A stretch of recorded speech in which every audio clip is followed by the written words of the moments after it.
Mamao na toi o 𝚘𝚙𝚢𝚛𝚒𝚑𝚝 mo le atino ele ni vai mo le aso ile so fa malo tato 𝚘𝚑𝚙𝚢𝚛𝚒 o Yesu Keriso e toi fa to lima toi la por kalame ai mai mo Mamao le ala ile nei fo I vai o le aso vai ainga vai to mafo ne uli e il taltonunga ia le ua tato se mai fo ile nei tu la ia le fenga ia yo so tato wa tunu malaw singa tu te fai tonu mo te malawa ai mai se ila tau lo whengai ma ngā luenga I tono tampangi.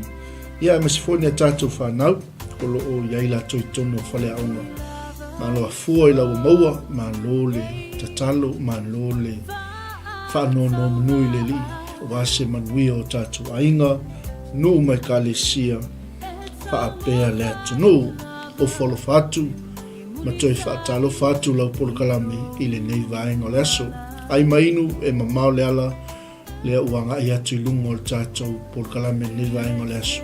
Samoa ana maia o le whaawina leo tātou polokalame au to se ai fo I le se tātou tamā sunga whaawhengainga ia whiu ono o ngasingaso le tino ia manatua fo I ia le tātou tai o polokalame I lau te talo ia ma olenga ma talo sanga ni toi whaafo le malosi lana wauna ia wati te whai I le malo le tua. Lei lava seisie malia I o tātou manao, lei seisie wha malia ina le ngā lala, so se mea lo e sa ili ai, so se mea lo e ngapati ai, ia wana o le Yesu, lea e aluato le tātou whatunga, o ia le nā na te wha malia ina le ngā lala o tātou loto. Le wanga I atu le tātou wha malo I lunga o penga te whailangi, e ila to uma sa usu seu foi tutu mawhai wa le yasu. Ma lo le ngā lulue, ma lo le usu, ia lea ua tātou taupati mai foi le o ngā tonga le mua le whai yasu. O whi au ma ngā luenga, au tō maupea leanga le lei silsil eso tātou tapau sili langi. I le wheanga iai ma ngā luenga, ma lo le ngā lulue, ma lo whai o le whaiwa. Ia wha ma lo foi lea ua, ia inisio I la tau lea ua, mapu mai ngā luenga o le nei aso, ia manisi fo o le tātou watunu, lea ua ngai atu I whale whai ngā luenga le nei vaenga o le aso. Ia lea ua tātou se mai, ai mai no e Mamao le ala, i le nei taimi o le uli o tātou silmo mua. Le sa tātou i le aso nafi ia i le tele o naif sili i no fuanga na malili waile o apostolu. Ia salo le la wha awau mai lava nei taimi o le uli ma naif sili le o tāpena mo i tātou a walo mai mo whaafunga mai i le nei vaenga. O le aso tātou silmo mua o whea noti ai le tangata o toma i lana tala inga. O whea noti ai le tangata o toma i lana tala inga manuia lau tali.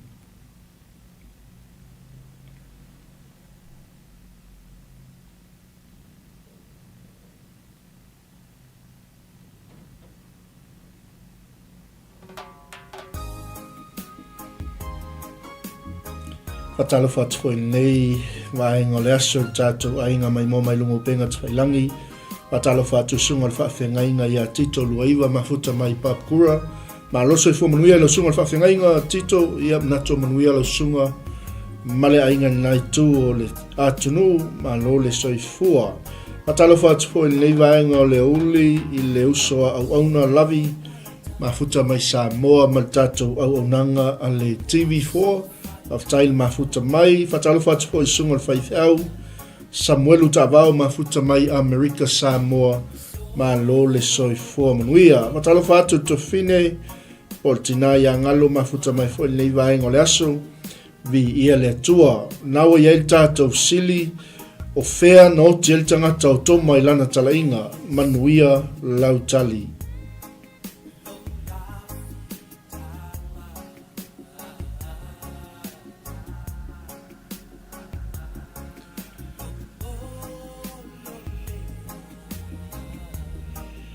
Ioi, moni lava upo nei whātunga o Yesu ke riso lava lo tātou laftanga i taimi o puopunga.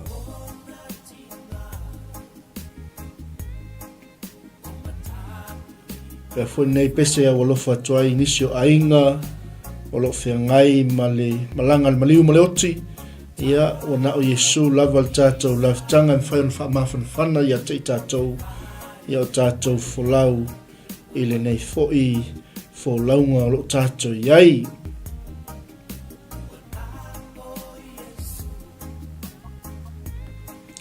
Lea ua sau tato tali mua tali mele sunga whaithau te whau patalo whātu foi whaithau mafuta mai Melpone ma losa i fumanuia mal tato unanga mai Melpone alofa tele atu la sunga le whawhengainga mal tali intia. E fatalo fatu fo le uso au auna le sunga i le taina ya Eric Schuster ma fatua fa pe fo le tato au aunanga le Mahola Christian Network ma no le soifo muia aftai fo le au mai ma no le ngā lulu le nai tu o ngā luenga i ia le tua le soifo au auna aftai ngalo aftai tele fa manuia tele le tua o tato sili nawa iai o fea na maliu el tangata o toma i lana talainga manuia lau tali.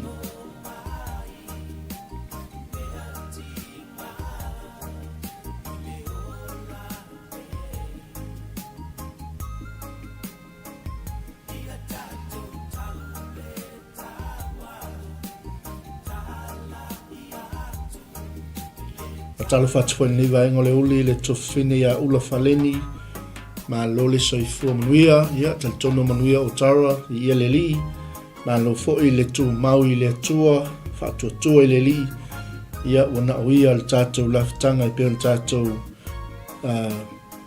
ia i nei fatunga mai le sunga i le li fai pese ia tu tau so falmoi tasi tātou tali o whea na mali wai le ia toma i lantala inga lea ua tali mali sunga ia te whau o initia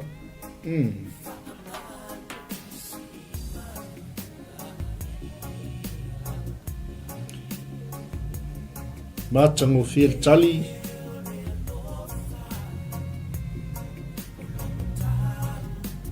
mai se foi nisio tātou ainga o le o maua tulwa ai ia i leanga le leo le tua i lo mafuta mai fa manuia tele le tua i le whiangai manga luenga o le nei aso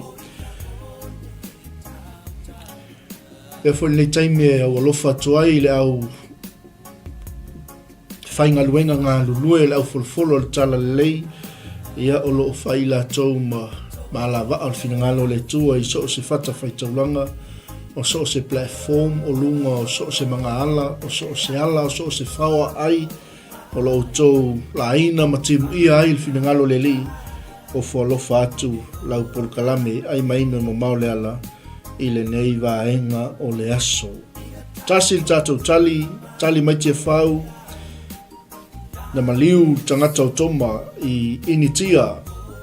Mantua tangata le o toma na whaimwhaiwhi au tālai ma whatuina le kalisia ia maoti ai o ia mai naoti le tau whasiotia o no le mau ia ke riso. Ia o tātou silina alithia maua ia po fea na maliu wali tangata le o toma i lana tala inga.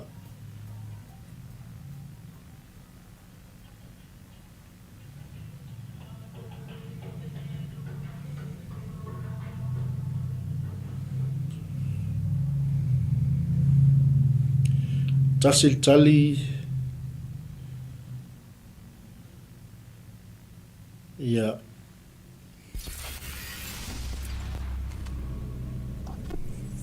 salo pe to tasis tatou tali i on tatou anga e tuele lisa tatou sili ia wale mai mo whaafonga mai o sio tatou a inga.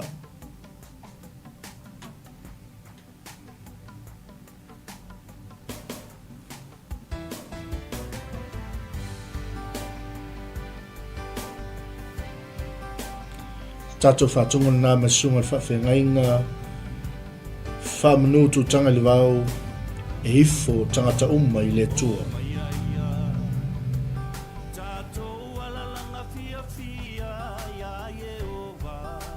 Lea ua tali mai Tony lea ua saul tatou tali initia.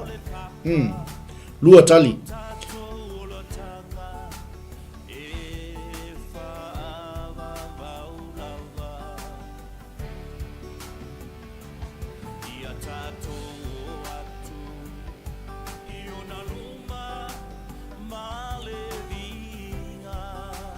Lua tatou tali.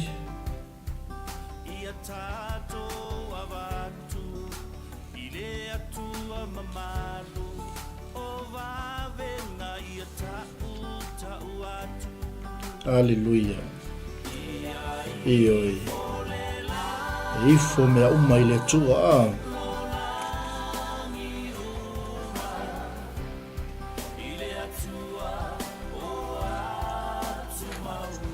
Lewa lua tatou tali mai tia whau intia, Tony intia, te tasis tatou tali ia on tatou ngai le lesia tatou sili.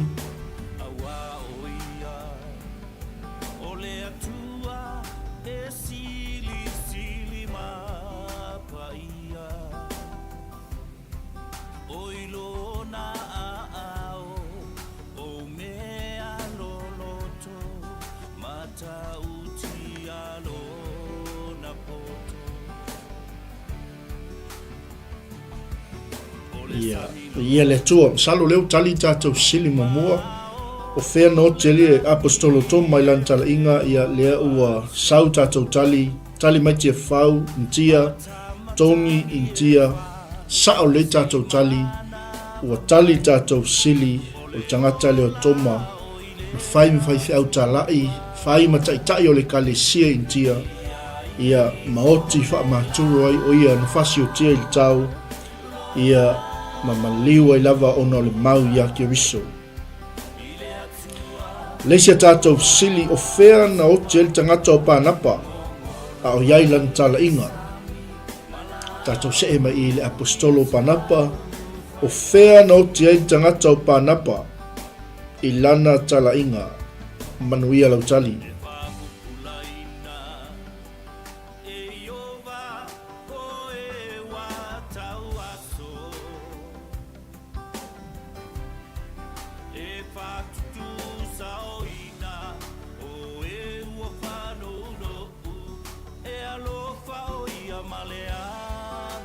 Ioi.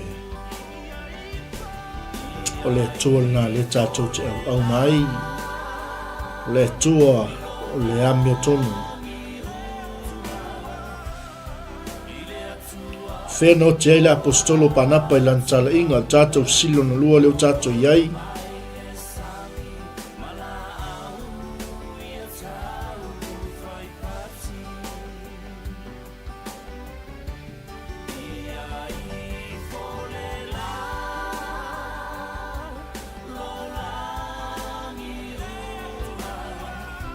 Manuia lau tali.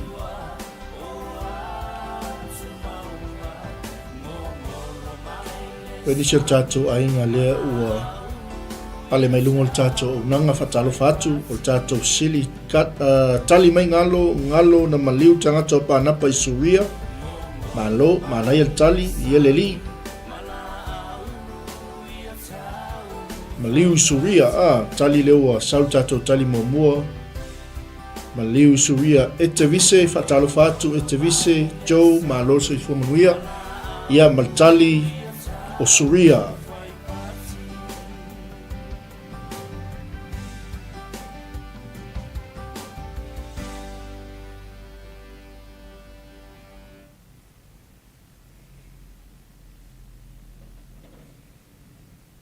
lua tātou tali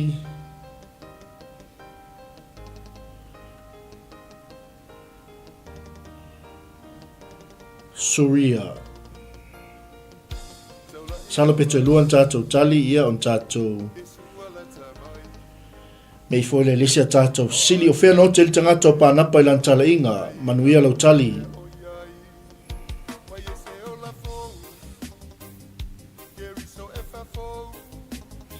Samuelu Tavao sunga 𝚘𝚘𝚎𝚘𝚘 tali mai kuperu ma lo ma nai al tali ia le li to tasi tātou tali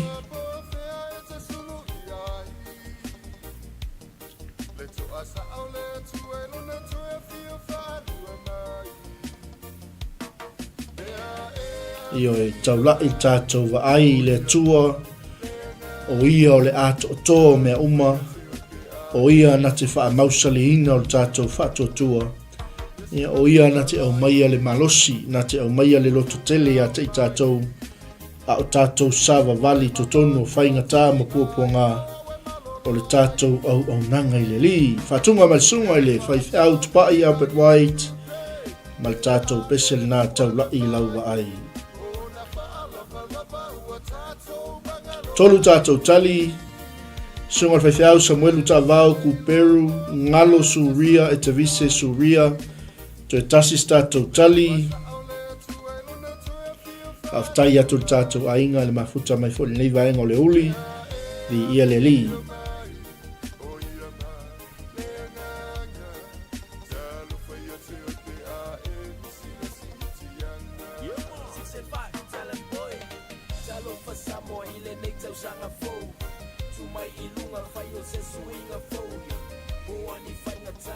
ia te tasis tātou tali ia o tātou se e tfoi le lesia tātou sili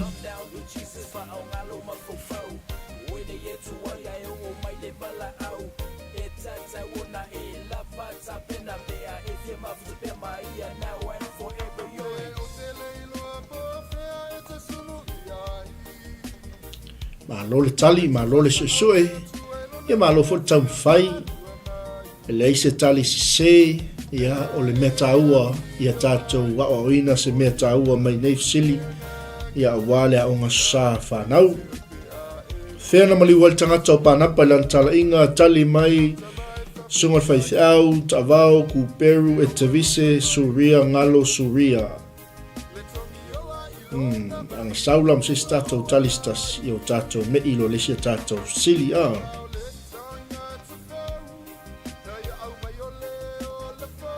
Hallelujah. Amen.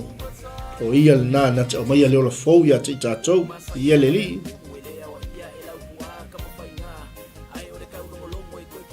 ia le manatu ua tali tātou sili o tali tātou sili o tangata o pānapa na mliu lantala inga whetongi maa maoti ai le apostolo pānapa I Italia talina li ai I tātou sili ia o tangata o pānapa na maliu Italia whai ma whai au le kalesia ma maliu ai lava ona o le mau iake riso.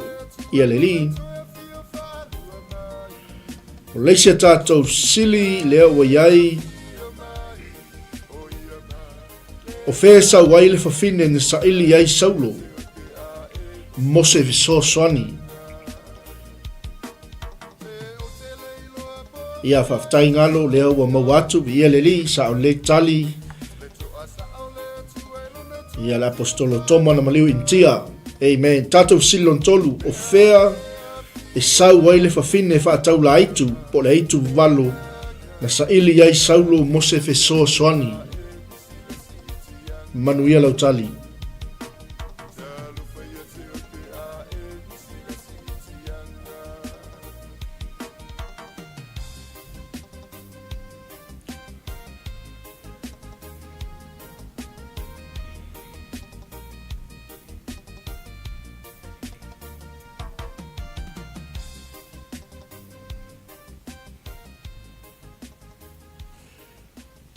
Amen. O whea sa waile whawhine a itu wawalo na sa ili iai saulo mose fesoa soani. Tātou silon tolu na lewa iai wha manuia lea tua i lau sa ilinga. Patalofa atua inisio le tātou ainga lea ua mafuta mai wha manuia lea tua i lau awai mai i le tātou polokalami. Ai mainu e mamao lea la sina vai ainga masina vai taumafa. Ia wasa i foi o whengai matiute mlau singa o le nei aso. Tātou ole oli lava i le li. Amen. Ioi. Tangata ia o lo iai oli pa ia o le tua. E oli taimi uma pe luka al fōlaunga e oli.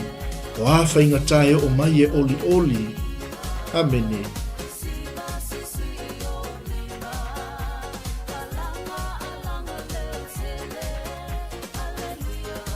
Ele moa mas tātou tali.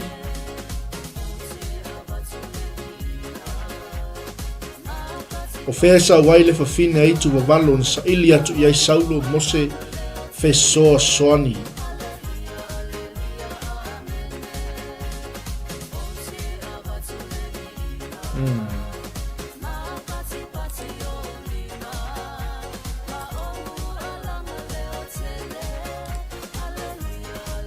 Manuia lau tali.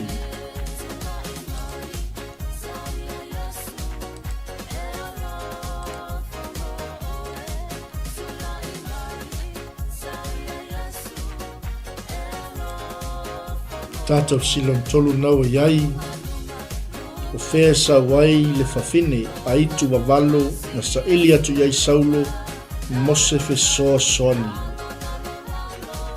Ioi. O le lalo lava ia te ai male toto maulunga ia le li alea sa ili atu o whea sa wai le whawhine a itu wawalo na sa ili atu iai paulo mose fesoa soani.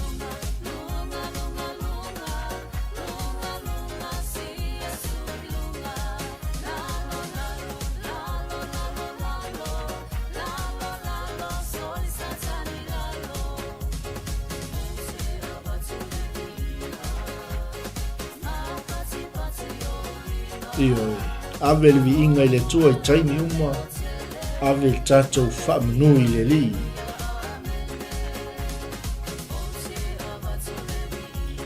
A lea o loo tau sa ili atu, o whea e sa waile eitu wawalo, ia na sa ili atu i aile tangata o saulo, mose fesoa soani, Samuelu tawao. Sunga whaithi au tali mai, tali mua, oka, mua mai a pasta. Martali, ene toro, au le tali, ia le li.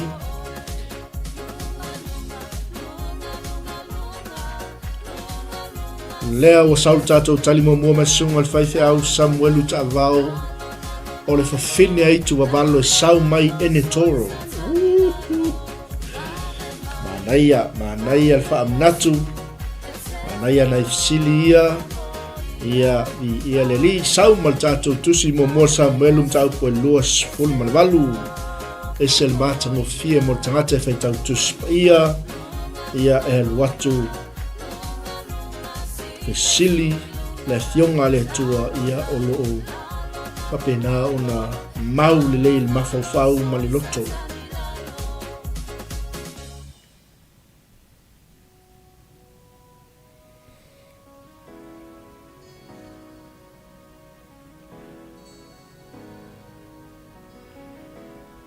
Tasi tatou tali mali sunga le whaiwhiau Samuelu Enetoro.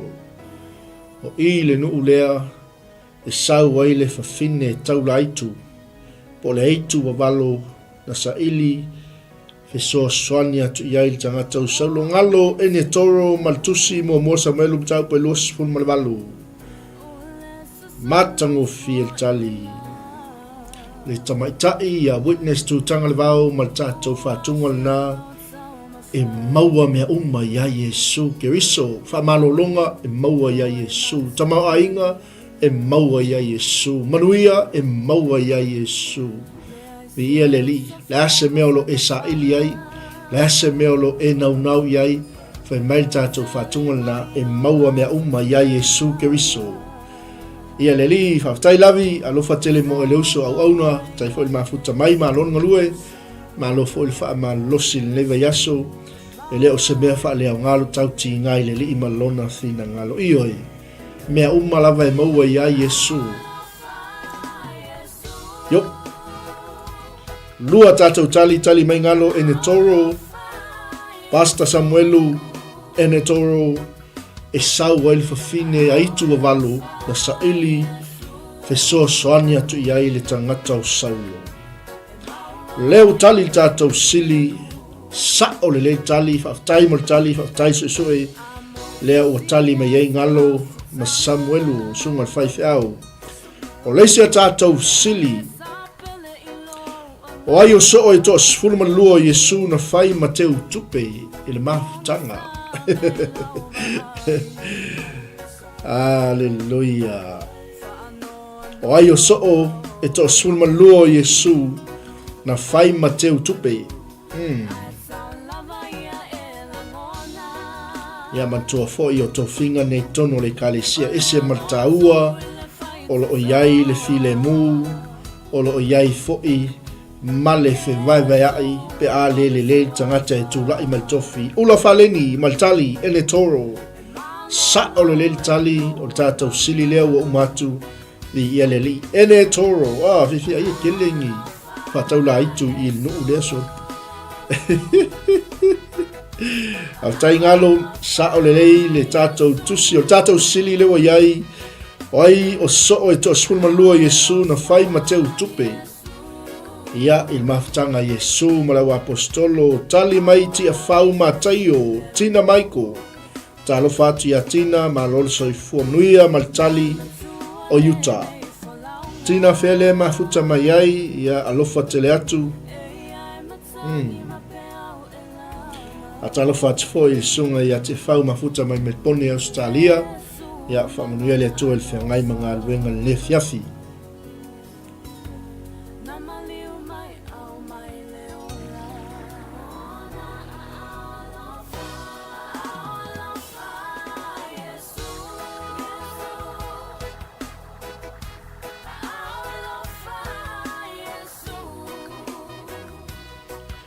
Tali mai ngalo Utah le Sekara, Samuelu Pastor Tavao Utah, Lalonga Fau Famanu Yoelu Matayo.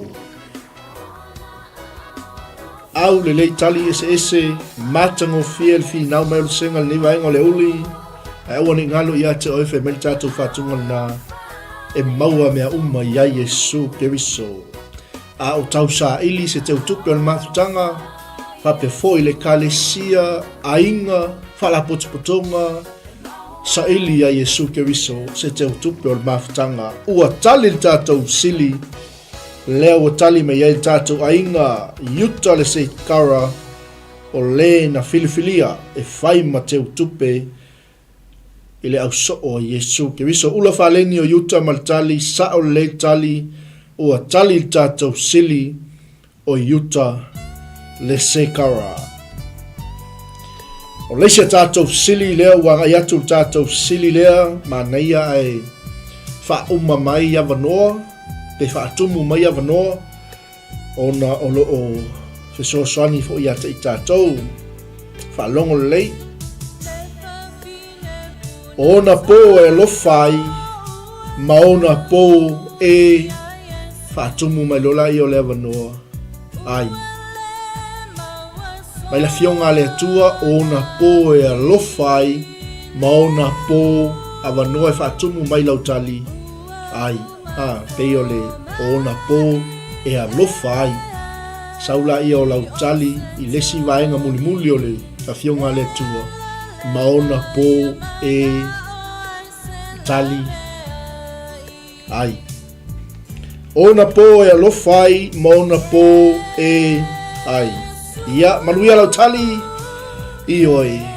E o fine puna toto na pai tu pao ofu o tai po tato faula na ia maua le fa malolonga na saili atu ai.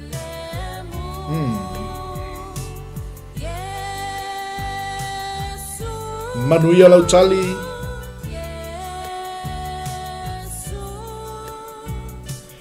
tali mai ngalo ona po e alofai maona po e tangi ai.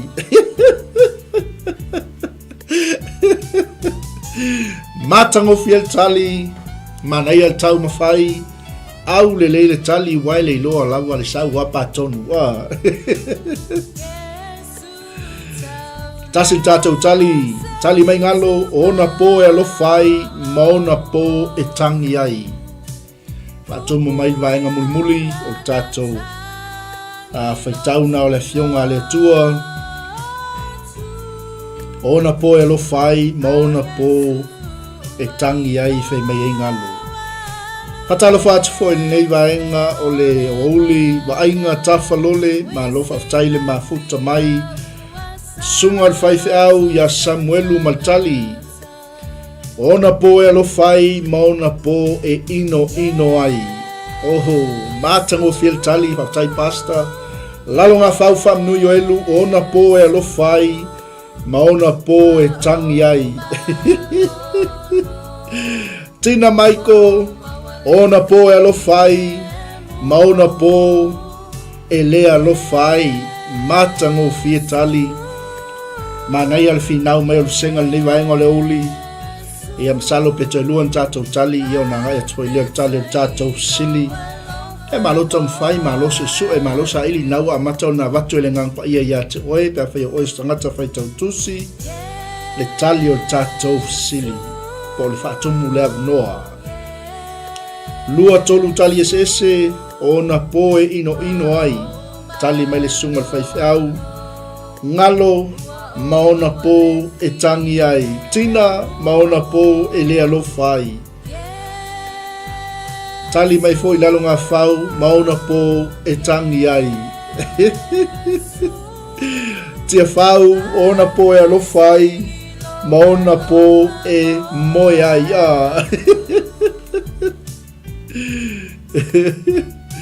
Malo matango fiel tali fatalo fats fo i nei vaenga le uli.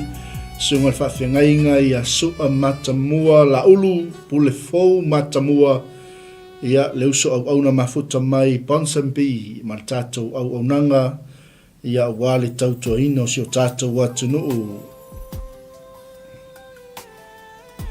Ia wainga whaftai ona po e atai maona po e whaanono ai ia malo whaftai au tātou whaitau lea wato le fionga le tua. Ona po e alofai, maona po e whaatumu lea noa. Leo tali mai ai tātou ainga, ona po e tangi ai, ino ai, e lea lofai, maona po e moe ai.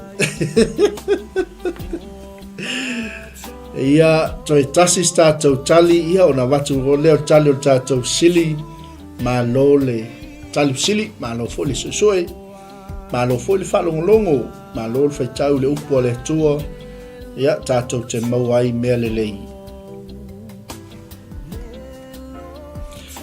Ia o le whātunga nā mai le sunga ia waino. Ia ma le tātou whātunga nā fōa I mai leli e le loto mama loto fou. Ia vai atu lea ua tātou tali. Ia salo lea le a tali tātou sili. Ona po e alofai ma ona po I latou tali mai ino ai ua tali tātou sili ma ona po e ino ai. Ia leli, ona po e alofai ma ona po e ino ai. Le ua tupu nei vai tau o tātou soifuanga. Ona po na alo lofai, fe alo lofai le tasi. Ia le fau tātou iai ma ona po e ino ai le tasi. Ia leli, mai lor fai tau le fionga le tua, le o tātou mei atua lesia tātou fai tau nai whatumu foi le avanoa pe o tātou sili lea. Ona po le taua, ma ona po ole wha mai lor tātou senga, ma lo whaftai whatalo whatu foi le sunga I aftu fau mai awa, le uso au auna mafuta mai le laumua I Wellington le whaftai. Ia lea ua tali mai ula whaleni maona po na wā tau ai. Ia malo matango fil tali. Ona po taua maona po ole. Ia maona po na wā tau ai. Tasil tātou tali whaftai le sunga le whaiwhiau te whau. Whamanuia tele le tua le whianga iai mga luenga ne fiafi. Matalo fatu foi le tofine valasi tunia male ainga mafuta malniva ngole uli. Ia alofa tele mo oe ma alofo le onsai yau tiu te whai tono le ainga. I ia le tua tatou whailoa I le fiafiana nei. Ona po le taua ma ona po ole wha mai lo le senga. Tasil tatou tali ma ona po na vata wai. Au le tali. Pe ole au le o tangata na mai le tali. Hallelujah. Amen. Pastor Samuel Utavao Malitali. Maona po ole nofo le lei. Ia le tua matango fie tali. Finau mai le senga le vaengo le uli. Ia msalo tu tasis tatou tali anga ia tu lesia tatou sili. Ia le li. Ioi. Taimil nei ole, wala aula vai le tua e fua I mai le loto le lei, loto fou. Ia awa. Ia o leo tātou iai ona po o le taua. Leo tātou iai ona po o le whewai ai. Leo tātou iai ona po o le misa. Se taua, lesi malo. Wa ainga tawhalole maona po e vata wai.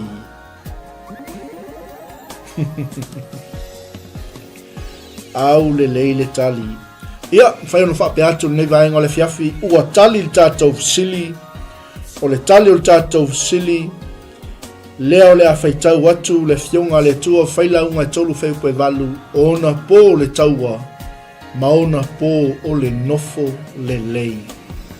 Ia le li, ia lea sa tātou iai, umal taimi o lea ino le tasi. Ia umal taimi o le taua, a leo tātou wa, o le taimi o le nofo le lei. Ia le li, lalonga whauwha mnuio elu maltali, nofo le lei ai. Le fionga na le tua, tali tātou sili, ona po le taua, ma ona po o le nofo le lei. Ia whamanuia le tua tātou ainga ma lor tali sili. Ia le tua whatalo whatfo I sunga le whaithau. Tui whasina e liu whamafoe. Shalom tui. Ia mafuta mai Sydney, Australia. Ia male tātou tali. Maona po ole nofo le lei. Amen. Leisa tātou sili. Ia wha mai fo ilwaenga muli leo tātou sili. Ele leile poto e whaatasi, ele leile poto whaatasi maltofi, e silio na o ngā foi I e o iloa atu le malau tali, manuia lau tali. Yo, ia, o folofa atu fo le vaenga o le fiafi, to fine ia pua le mamai Nancy, yanga leia ngā lofa, le la le leo matone, Palmerston North, New Zealand nei, talofa, malosis, malonga lue, ia talitonu aiwa, mai anga luenga le fiafi, ia le tua,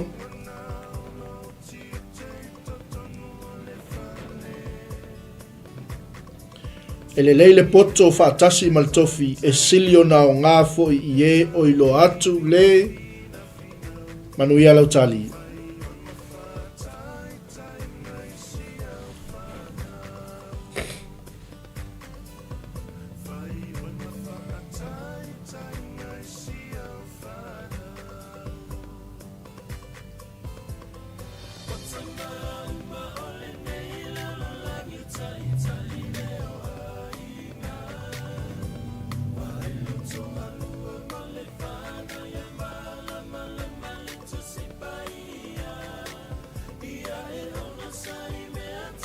Tali mai lalo ngā whau whamnu yo elu whaatua. Le whaatua. Ma lo tali wa ainga tafa lole e lo atu le tua. Ma lo matango fiel tali whaftai ma lo sa ili. E le leile poto whaatasi maltofi e silio na o ngā fo i e o ilo atu le Pastor Samuelu ta vao o ilo atu le la.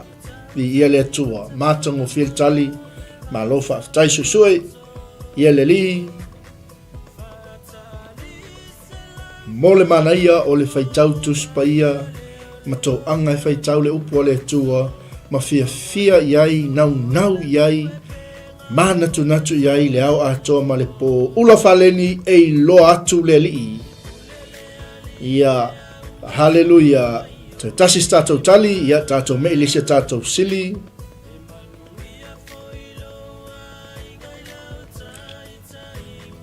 Ia whatalo whātu fo i le auna le tua, le sunga le whawhengainga ia 𝚗𝚑𝚑𝚗𝚑 Williams, sunga le whawhengainga ia Timothy Williams, ia po sunga ia Timo, uso auna ma lo whawtai, ia le li, ia salo staimi ta mafuta pasta, ia le li, malo fo le ngā lue nai tua ngā luenga, malo fo le wha malo losi, ia male tau ata ia wale tua malona fina ngalo, alofa tele atu mo o leuso.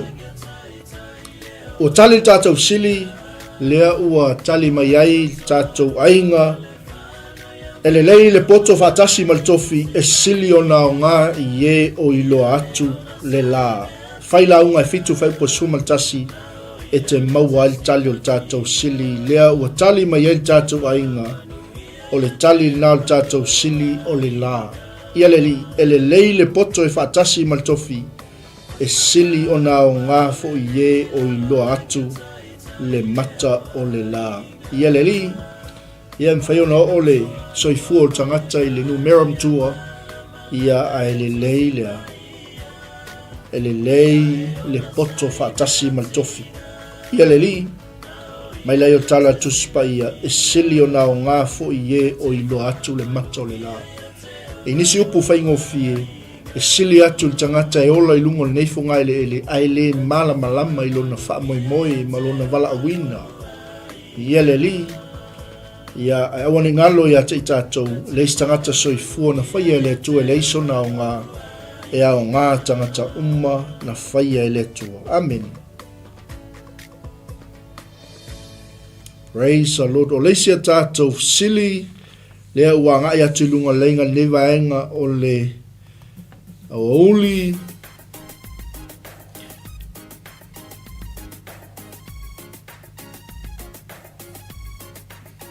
Ia le li, tātou sili momoa, o le alulu wai mala e se fulu i ai kupito, manuia lau tali.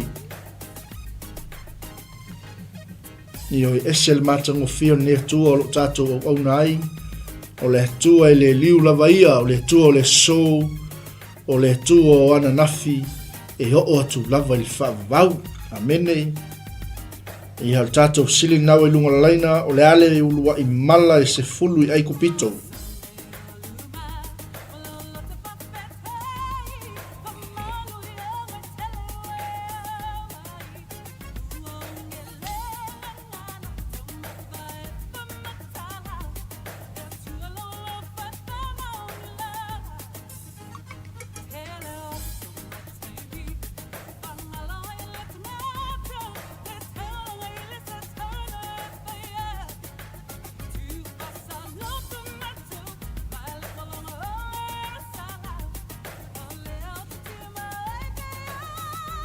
Hallelujah. Ioi.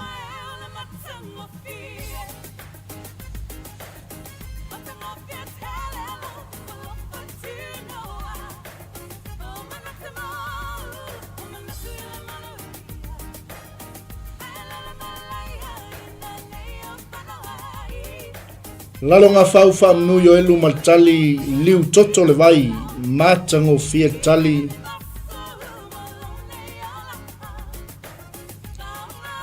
Lalu wai malas fulu ya pito tali mai lalonga fau liu toto le vai matango fia ma au le leil tali di ia le atua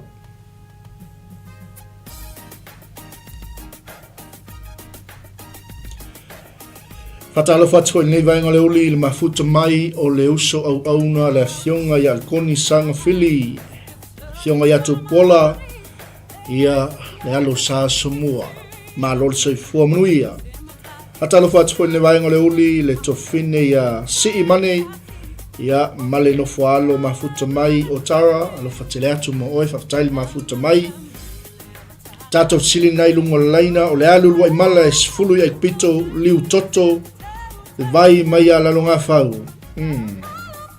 ai atu sa mai al fionga ya tu pola pe yaise mea ua fa o sofia ai ia le fina ngalo ia o tato CEO moni ai upo le fionga le tua e matango fie le tua e ma eu lava lona matango fie tasi tato tali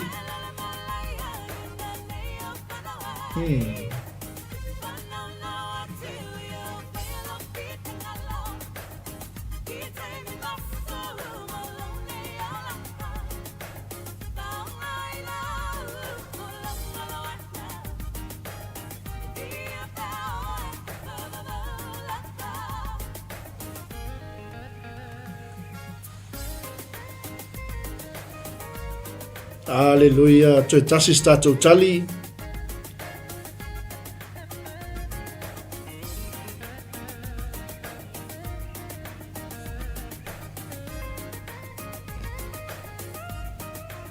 Ioi, matango fia le tua e o matango fia le yaso mata isau ana ngaluenga fufo mo i tatou lana whanau le alulu ai mala e se fulu i ai kupito tali mai lalo ngā whau tasil tatou tali liu toto le vai a mai sau tali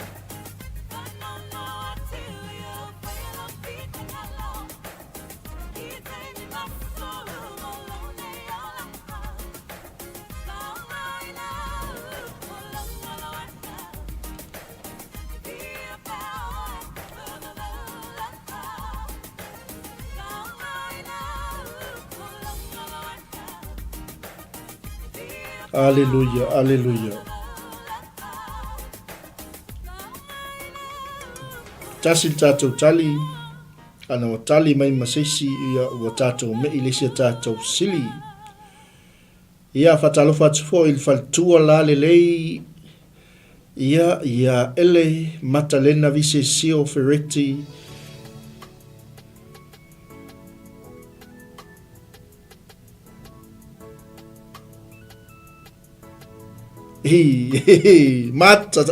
matau tial tali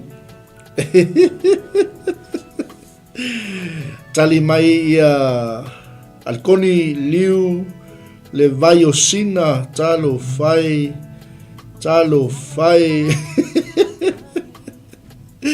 malo tali vainga tafalole onge ia matau tia fol tali le alfaltua le ia matalena o se fam tau tia na sau male watoa male afi na o mai foi ai kupito wow matango fiel tali ia utali tatou sili ia leana mo tali mai ai lalonga fau liu toto vai o le ulua i malalai ai kupito ia ole se tatou sili o le fio tau sanga o mose ina ua ia avatu le fe au le tua ia farao to mai lo unu weo manuia lau tali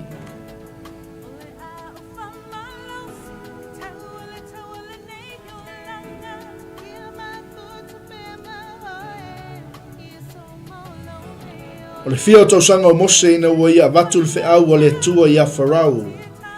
Tu mai lo unu e o. Whai ngō fia le tali. Tu mai ai lunga, tolu sfulu, gongo sfulu, iwa sfulu. Saua le ope ke o pātonu lau tali. Ai mainu e Mamao le ala, vai ainga vai tau mafon le oli, whianga iai o sio tātou ainga ia matiu te whai o le nei aso.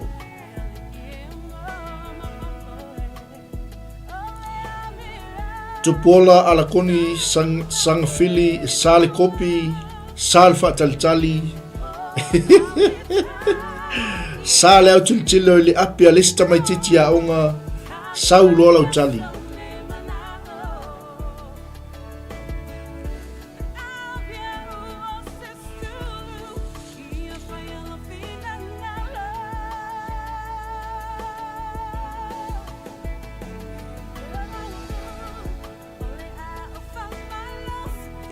Hallelujah. Matalena ele visesio frete maltali al fatua valus fului o manga ia mo saula atol tali. Le loa pe te o saua patonu lava. Also ona saua. Lalonga fau famnu yo elu maltali se laus fulu tausanga. Ai le lei atu na nai lo le kopi tali a lista mai titi a onga wai asese ua se atu ai malau tali. Ai mai upo tato fatunga famalosi.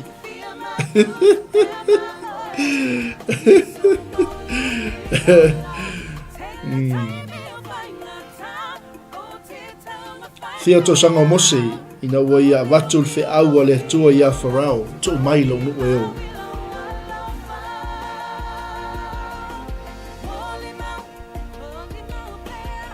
Wa ainga tafa lole se laulos fulu tausanga tolu tatou tali ese mtau tia sau al tatou senga le iai.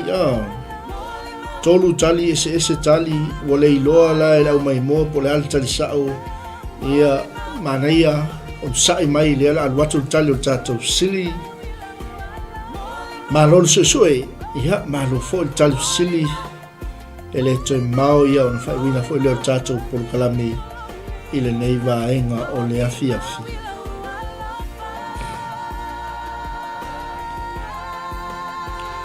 Ele valus fulu, se laus fulu lalonga fau, vaenga se laulus fulu. Toi tasi stato tali.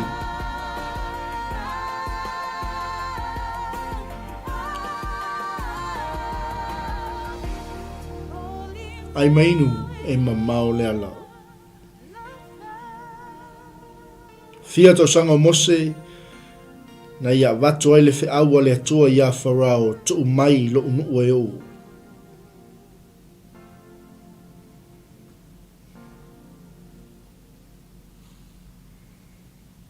Hallelujah.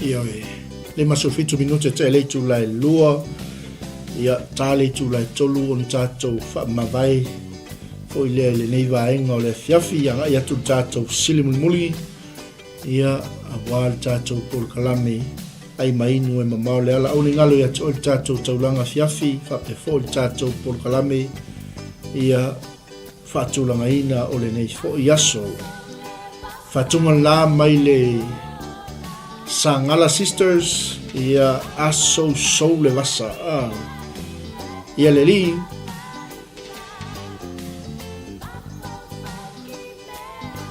tolu tatou tali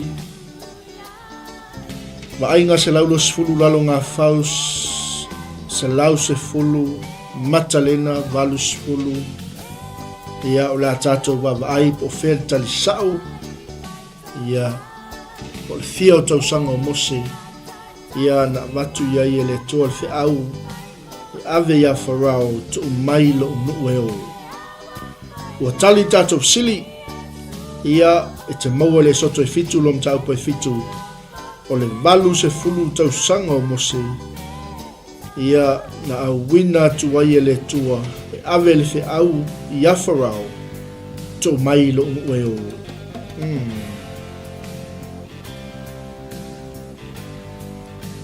Malo le tali, ia o le tātou sili mulmuli, ia i le nei vaenga o le aso e whaiwina i fo i tātou porkalame ai maino Mamao le ala, ia i whaapea.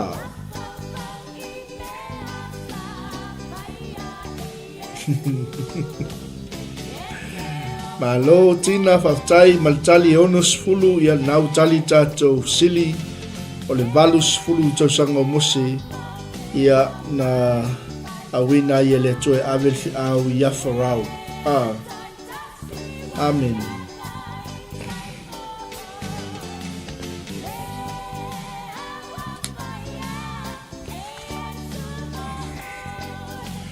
Ia o tātou silimulmuli, sa o le tali ele pātonu lawal so ona sau vi ia le li.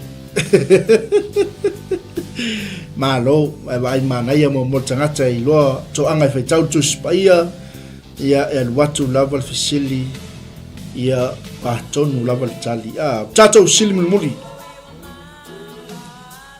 fatomu mai le avanoa o tato silimul muli fapea e fionga le tua o le aso foi e fafanga ia le tangata o le povi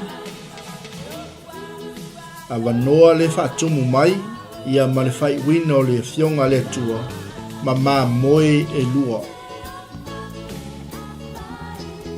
yo o le aso foi e fafanga ia le tangata o le povi avanoa mama moe e lua manuia lautali ele o se mea moi po se mea mau ia na to anga mai le aunga vainga ia ele leia i lava le tātou talifsili ia i le general questions of the Bible o lea so fo'i e fafanga i le tangata o le povi avanoa mama moe lua manuia lautali.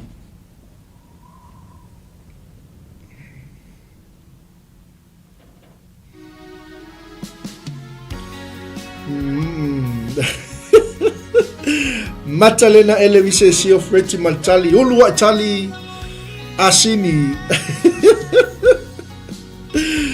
o lea so foi e fafanga i el tangata o le asini mama moe lua ea ia ese asini mai o farfa ma lo tali foi le leia so onga velo mai Hallelujah.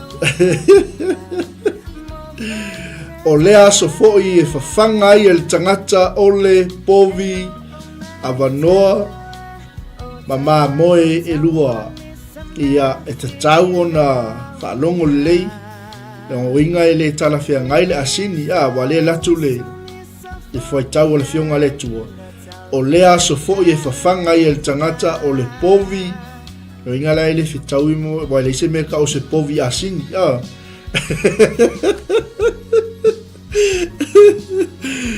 Manuela tali to e tau fai mai lea lawa i lo atu e sa o anga maor me mua ele ma lo tau fai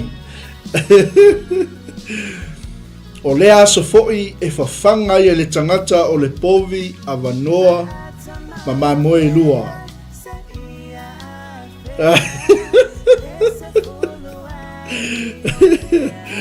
mana ia na ifsili ia mo lea onga sa ia mai se foi o lea o hino whanau ia maua foi se panganoa fai se fai taunga tus ia ngai tato walum whanau ia wal tātou Bible knowledge ia le lei ia le alwatu sili ia lai malama ia nei tātou whanau leo to e tali mai ele poa o inga le poa o le aso foi e whawhanga i le tangata o le povi poa ma moe lua ea ri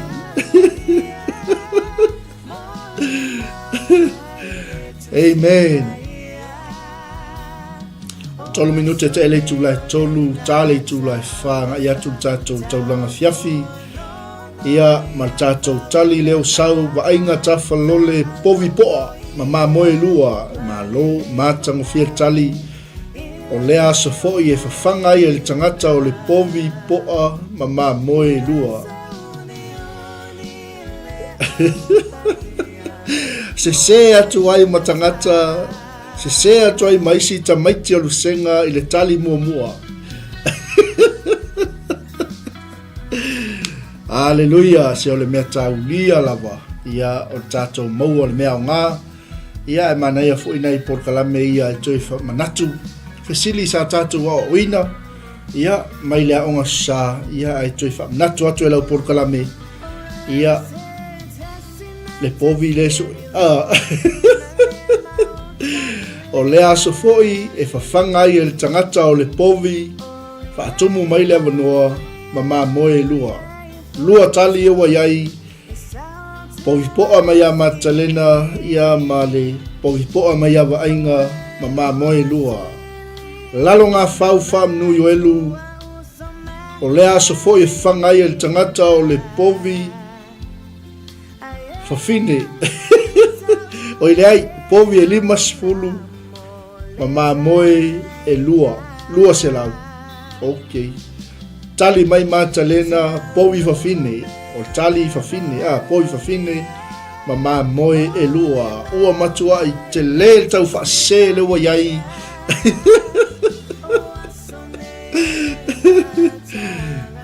malo tau whai koi kiki a sao koi kiki a mana ia tali malo wainga malo fo malo sa ili ia se ilonga e tali tātou sili whata umal tātou por kalame i le nei vaenga o le afi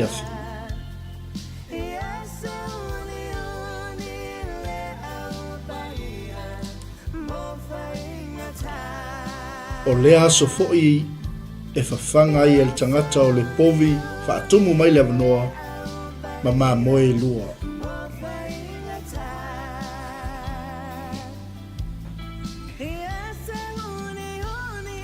ele ia lofa mai a seisi mai se tali mo wainga ma ele lea ua so ona sau lawa tali anai tamaiti a onga ia ele se ia lofa ne seisi o tatou ainga ai mainu e mamao le ala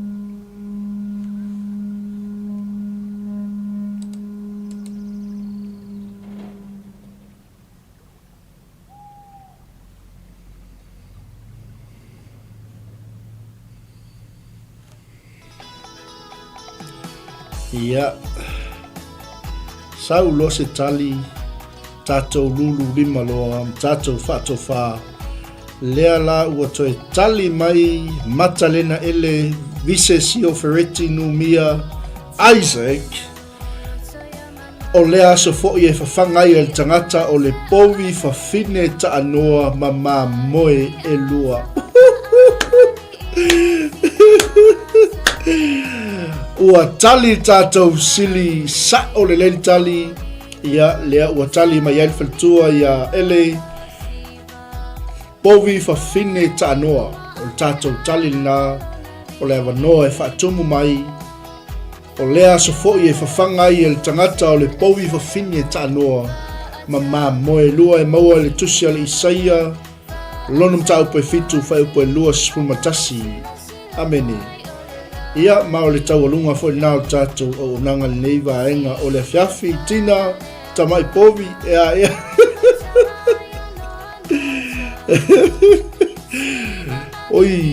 ia fatalo fatu le so auna ia le sunga ia ula Jensen ia ma tātou o nanga le Remnant Radio TV or the Remnant Christian Radio Samoa ia pe ona lausilafia le tatou aiga ia o stasi foi o auaunaga au tama whanau au wā le tala le lei ia oi so le mana ia so tai mai uso ia mo staimi ia sumai ma tala mai au ia wā fo il whaalawiloaina o le tatou aunaga ia manisi fo i o whaalawiloa o lo mna umia le taimi nei ia a wā le tatou whainga paanga e mai so le tatou ngā lulue mo le atua malona malo malanga manuia le ilo atu lewa e taunu mai whanua ia e whaftaitele le whailoa mai ia so tai mai al mo taimi nei alofa tele atu mo le tatou ainga malo whaftaile au wai mai malo talfisili malo fo iso isoe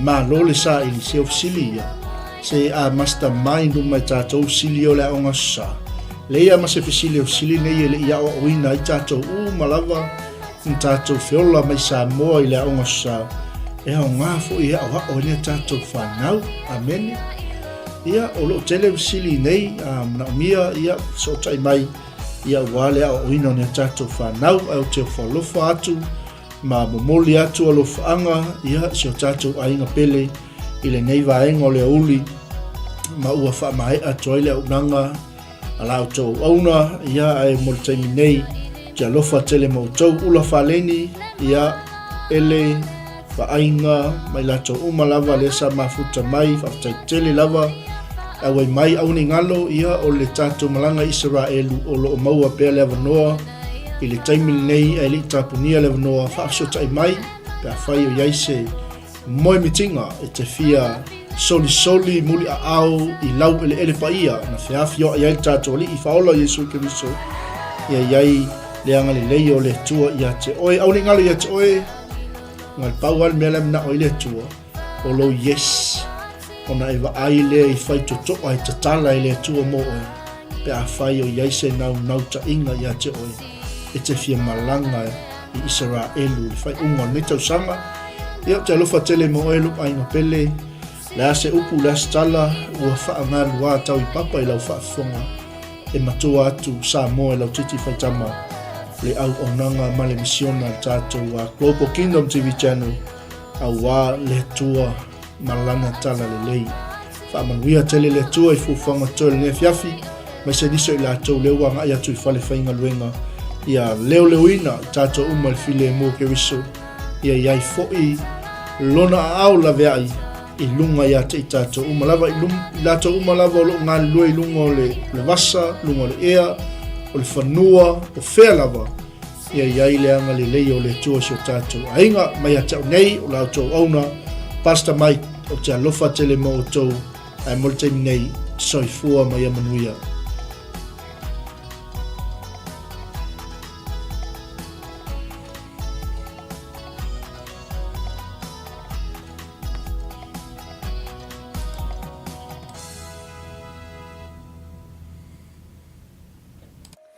Talofalava, shalom. It is with great joy that we invite you to join the Global Kingdom TV channel's first ever trip to God's Holy Land, the land of miracles, the land of Israel, the land of the Bible. You get to walk in the footsteps of Jesus. You get to see firsthand the cities, the places he performed many miracles. You can take a boat ride on the Sea of Galilee, see the surrounded towns and cities that the Gospels write about. You get to see the places that the Old Testament talks about, the places where King David hid from King Saul. You will see the Dead Sea, the lowest place on earth. You get to visit Jerusalem, the eternal capital of Israel. See where Jesus taught the scriptures from the temple. You get to pray at the Western Wall, a remaining of the temple. You will get to see where Jesus was once buried and realize he's no longer here because he has risen and he is alive and he's soon coming back for you and I. The journey to Israel will affirm your faith in him. It will confirm the teachings that we read about in the Bible. It will give you a deeper understanding of the Bible. It will help us in our journey of faith here on earth. And I encourage you, take this journey. It will change your life. It changed mine. God bless. Shalom, shalom. ia talofa Samoa na tunu pele ia fa talofa atu le fiafi o sua la ulu le fo matamua sa longa i fo fanga ia palauli ia ile tausanga e tasi le lua afe su fitu ma le lua afe su valu ia sa ia isa no malanga tua i sa la elu Samoa na tunu pele o te whaftaile atua o nawa no le lei ia tonu fo lo ia te oese la ngona fa pena na e fia alu pa ia pro no le atua ia ele se taimi po e talo fo ile atua mo se taimi ia le mi le lea lua afe lua lima lo fa pena na ia fa moe le tatu malanga ia fa te fia malanga mai lo ainga ia se noa o te fia ia se la ngona sa ruitawina ilo tangata ino tu mo vai le mongo olive ia lo ia pe fetanga le tua le malile fio fa lua mai o Yesu Keriso ile la lorangi le mai o le fio mai o ia ma tu vai on ao le mongo olive e fa fia ngai ma le malu fo ilea Samoa a fia loa tili nei lava a mea matango fia na faia le tua na tupu mai o le atupu foi ia lo no le leile tato te malanga tuai ia Israelu awane ingalo ia te oe whamnianga le atua ia o lo tatia i o tā lima ia o tā ua lavalo ia i fuafuanga whafsotai purenga le tato Global Kingdom TV ia mapuki e loso o vanoa awane ingalo o se fianga telefo ilo nei tangata o nei le tasi se site o lo whapena o na tala no matuspa ia o tausanga umalawa e aloi malanga lo failoa mai ele au la to le fa pena archaeologist ona maua le vaenga ma le vaenga o le mena si ile nganga mi sia i no pa ia Samoa ta pena le lua fe lo lima o ina te lo polo to e tul maua olive ia e fio mai lo mai Yesu o sanga ele fonia le tua fa ia fuanga ma plan mai le nei tai mi se o atu le fa moe ona o Yesu. God bless you. Five time. Hello, Talofa Pulavinaca and Shalom. My name is 𝗗𝗜𝗦𝗖𝗟𝗓𝗡, and I had the honor of visiting Israel twice, in 2018 and 2019. The experience really changed me. It was an experience of a lifetime. It was transformative. It was eye-opening. It was such a great time. I had encounters with the Lord that really changed me, that healed me, that I did not expect. It's one of those experiences that you have to go for yourself, to experience for yourself. So if you are planning or thinking about visiting the land, I encourage you to do so. Go ahead, invest in a trip and go receive your portion. God bless. Ya, salom, talofalava, wa paanga to Global TV so se tolera lang.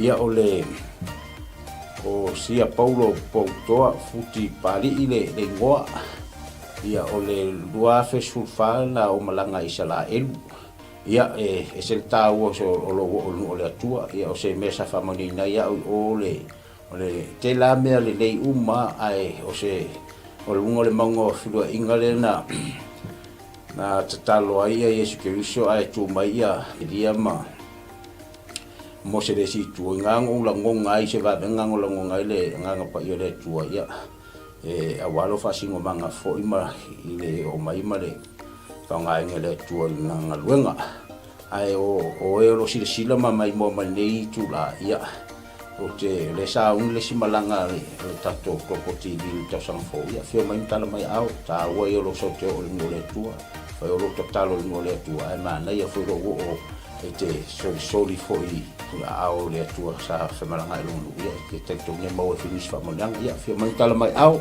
fa fo Yesu Keriso. Amen. Talafalava and Shalom. My name is Shivani Sharma and I led the Salmon delegates for Israel 2022 and 2023, and both groups went to Israel for the Feast of Tabernacles, which was around September and October of both of the years 2022 and 2023.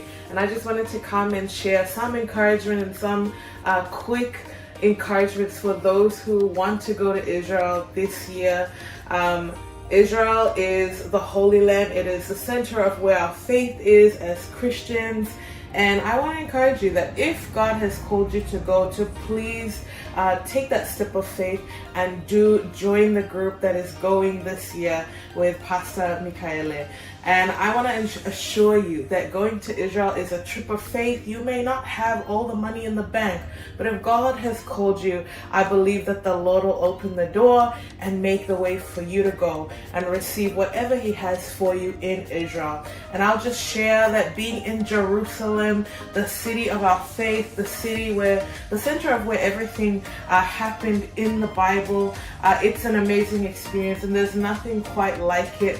And I can say, going to Jerusalem twice, 2 years in a row, it did have an impact on me, and I encountered God in a new and fresh way in Jerusalem. And I also want to let you know, one of my favorite places in Israel to go is the Sea of Galilee. And we know from scripture that the Sea of Galilee was where Jesus did many miracles and ministered during His time here on earth. And it's one of the most peaceful and beautiful places. So I do encourage you, if you do get the chance to go and see the Sea of Galilee, where the Bible comes to life. So if you want to have a fresh encounter, even with the Word, when you read the Word, it is so different when you've gone and seen those places where Jesus walked, where Jesus ministered, and even the places where our Lord died and rose again. So that's my encouragement for all. If you want to go to Israel, I believe this is one of those opportunities for you. So please take a step of faith and get ready for the portion that God has for you. In Jesus' name. Yeah. Fatalo fatu pa ia malu Samoa ia olo wingoa o Ioelu maninoa ile tausanga lua afes fuluvalu ia o tausanga le na tatala ia le liisa vanoa o te malanga atua Israelu ia o se na fatu puina lava le fia ma le oli ona talitonu ese foli faitau le afio ngā le atua. Ia ese foli va inga ina uahalu ma va aima tu lau ele. Ia tele lava ni lui tau na o mai.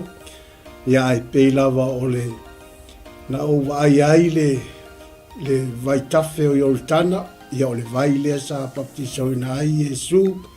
Ia o lea sa faatino ai la mātou baptisonga. To tele i mātou 5 fa i mātou sa whai en mātou baptisonga i sunga foi whawhengai ngā peo na mātou iai. Ia la ngona lava le mamalu o le atua sa whai foi le viinga, ma whai pesenga, ma whai le tautalonga. Ia ona o le anganga whaaftai i le atua, le iawa noa tatala mai e le atua, ia a whai o iaise mo i mitinga, ia te oe te fia malanga le nupa ia, ia lo wawa noa le lea, lea ua saunia le Global Kingdom TV, ia le awa noa, ia e whai malanga atuai, o no le swafo Yesu, Amen. Talo falava, o lo wingoa o e seta wa afsuanga whaumui. Whaftai le atua mo le nei awa noa ua o maua e mawhai ai ona o whaasoa atu i atu oe, pe a whai o ia te oe se langona e te fia asia le no upa ia o le atua. Le nei a fiafio te fia whaasoa ia te oe. O se filifilinga tonu, ma le ame o tonu. I lo wo o atu iai, o le a e iloa ai, pei ona o wo o iai, e te langona le iai o le atua i mea uma. Lea na o whaapea i fo ai lo uloto, le i tioa a moli mau le a fionga pa ia le atua, na o si fea ngainga ma le nuu o Israel. Va ai i ai le manuia i so se mea, lau ele o la autoto o mea uma, manuia ia o le atua o lo tali e Israel. A whaila o ia te oe se nau ta inga e te fiasia, e maua lo wawa noa, tātou te toe malanga whaatasi ai ma oe, pe a whai e te fia malanga, e le nei malanga o lo o tāpena nei, ia ona o le swafo Yesu, amene, ma amene.